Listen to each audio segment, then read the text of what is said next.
if Allah knows the future and knows what we will do, and life is a test, why is it considered a test since He already knows the outcome?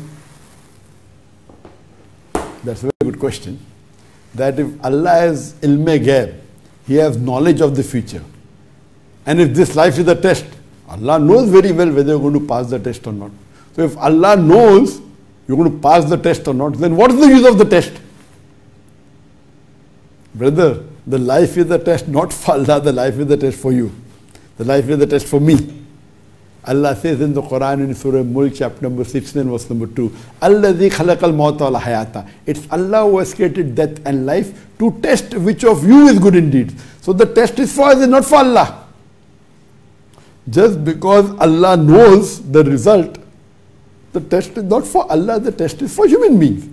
So when we are undergoing the test, we don't know whether we are going to pass or not. We don't know whether we are going to follow the commandments of Allah or not. So this test is for us. Imagine if a student appears for an examination and without the examination teacher says, I will fail you. The student will object.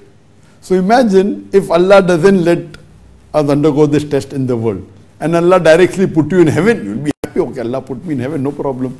But if Allah puts you in hell, you will object. Why have you put me in hell?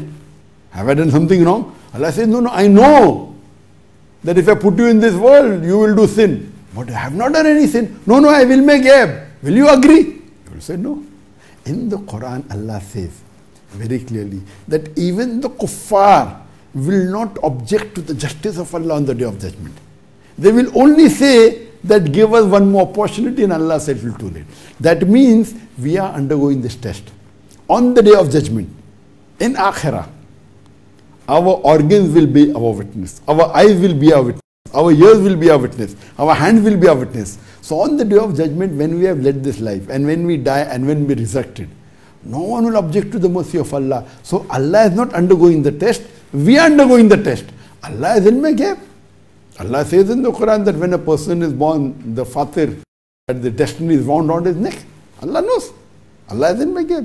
But the test is not for Allah, the test is for us. Whether are we obeying the commandment of Allah or not.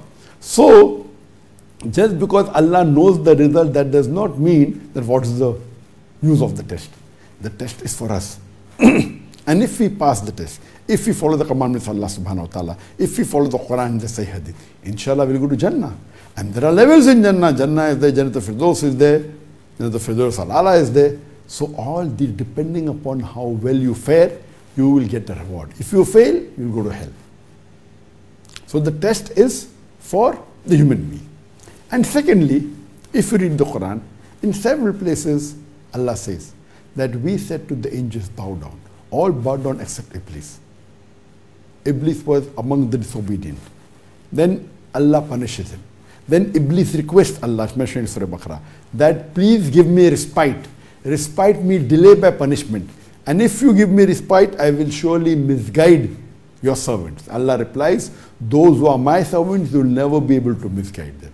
Those who are not my servants, you will be able to misguide them. So now, Iblis, who is the Satan, you are the jinn, he challenges Allah and saying that I will misguide them. So Allah says, you will never be able to misguide my servants who are really on Tawheed, who are my believers. You will never, those who are not my believers, you will misguide. So it's even a challenge that Satan has given to Allah, which is, of course, Allah subhanahu wa ta'ala is all powerful. So the test is mainly for us to know whether we are good or not. Even the Satan challenges Allah, and we know that the Satan is going to lose.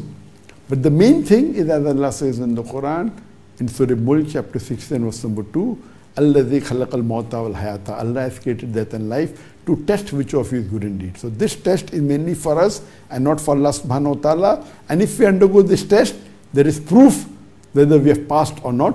And but naturally, so that we cannot object to Allah subhanahu wa ta'ala on the Day of Judgment. If He puts us in hell, why we put us in hell? Hope that answers the question.